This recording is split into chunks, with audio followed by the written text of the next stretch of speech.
好，Sonatina U109咧，我哋係到第2版25小節。25小節咧，我哋咧會搞清楚兩個都重要嘅音符嚟嘅。一個我哋 A flat， 跟住我哋有個 E flat 同埋 C sharp 嘅。好，我哋先揾咗先 ，middle C 上少少嗰個 A， 我哋 A 喺呢度，揾咗個 A 音之後咧，我哋向左邊 A flat。OK， 另外一個咧，我哋要做嘅咧就會係 E flat 同埋 C sharp。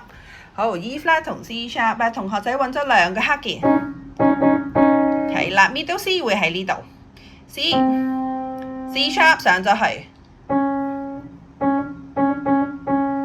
好，跟住 E flat 就會去咗呢一個位置嘅啦。咁陣間咧，稍後彈第25小節嘅時候咧，就必須留意。咁先聽右手旋律，咁拍子依然係數3拍嘅，1、2、3，1、2、3。